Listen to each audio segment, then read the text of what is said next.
अगर आप किसी भी एग्ज़ाम की प्रिपरेशन कर रहे हैं तो आप इन 25 प्रश्नों के उत्तर दीजिए। अगर आप इसमें से 20 या 22 नंबर लेके आते हैं तो इसका मतलब ये है कि आप जो है वो तैयारी अच्छे से कर रहे हैं। तो चलिए शुरू करते हैं। भारत की किस महिला ने सर्वप्रथम मिस वर्ल्ड का खिताब जीता? रीता फारिया। 1966 में जब रीता फारिया ने अंतर्राष्ट्रीय मंच पर मिस वर्ल्ड यानी विश्व सुंदरी का खिताब अपने नाम किया था। उच्चतम न्यायालय कितने प्रकार की रिट जारी कर सकता है? तो दोस्तों इसका आंसर है 5 प्रकार की।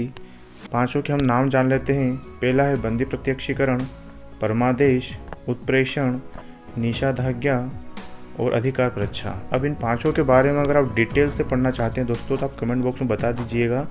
इन पांचों के बारे में मैं आपको बहुत ही अच्छी तरीके से बताऊंगा कि किसके अंदर किस प्रकार की चीज़ें होती हैं, क्योंकि इस प्रकार का भी क्वेश्चन बनता है एग्ज़ाम में। आप अगर पेपर देखेंगे पुराने कहीं चेक करेंगे तो आपको इन रीट के बारे में ज़रूर पूछा जाएगा कि कौन से रीट में क्या चीज़ें होती है। तो अगर आप इन पाँचों को जानना चाहते हैं तो मैं आपको इसके लिए अलग से सेपरेट वीडियो बना दूँ, आप कमेंट बॉक्स में ज़रूर बता दीजिएगा। अब अगला प्रश्न है आपका कि भारतीय संविधान के अनुसार कौन युद्ध की घोषणा करने अथवा शांति की स्थापना करने के लिए वैधानिक रूप से सक्षम है? तो इसका सही आंसर हो जाएगा राष्ट्रपति। कौन सा संविधान संशोधन भारत में पंचायत राज के सुदृढ़ीकरण के लिए संबंधित है? तो 73वां संविधान संशोधन से। संविधान सभा के संवैधानिक सलाहकार पद पर किसकी नियुक्ति की गई है? तो इसका आंसर दोस्तों डॉक्टर BN राव की। अगला प्रश्न है आपका कि भारत के प्रथम मुख्य न्यायाधीश कौन थे? तो हीरालाल जे कानिया। अगला प्रश्न है अंतर्राष्ट्रीय न्यायालय में न्यायाधीश बनने वाला प्रथम भारतीय कौन था? नगेंद्र सिंह। अगला प्रश्न है आपका कि भारत का प्रथम न्यूटन रिएक्टर कामिनी कहाँ स्थित है? तो इसका सही आंसर हो जाएगा कल्पकम।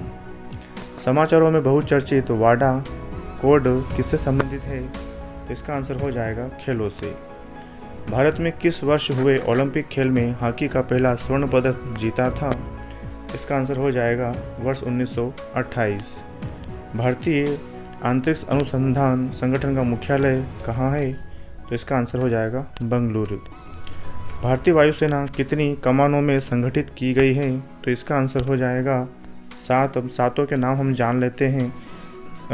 भारतीय वायुसेना की 7 कमान हैं, जिसमें से 5 जो परिचालन और 2 जो है वो कार्यात्मक भूमिका निभाती हैं। पांचों के नाम क्या है? पहला है मध्य कमान, दूसरा है पश्चिमी कमान, तीसरा है दक्षिण पश्चिमी कमान, चौथा है दक्षिणी कमान, पांचवा पूर्वी कमान, छठा है प्रशिक्षण कमान, सातवां है सहायक मेंटेनेंस कमान। अगला प्रश्न है भारत ने पहला ओलंपिक हॉकी स्वर्ण पदक कहाँ जीता था? तो इसका आंसर हो जाएगा एम्स्टर्डम में। भारत एवं पाकिस्तान के बीच की सीमा को किस नाम से जाना जाता है? तो इसका आंसर हो जाएगा आपका रेड क्लिफ। क्रिकेट पिच की लंबाई कितनी होती है? तो इसका आंसर हो जाएगा आपका 20.12 मीटर।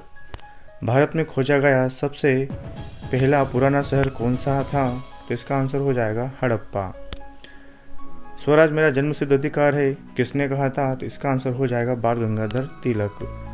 अगला प्रश्न है आपका कि महात्मा गांधी के राजनीतिक गुरु कौन थे? तो इसका आंसर हो जाएगा गोपाल कृष्ण गोखले।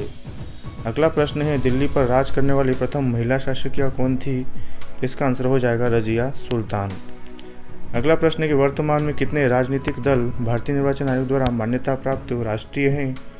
तो इसका आंसर हो जाएगा 8। सिंधु सभ्यता का पतन नगर बंदरगाह कौन सा था? इसका आंसर हो जाएगा लोथल।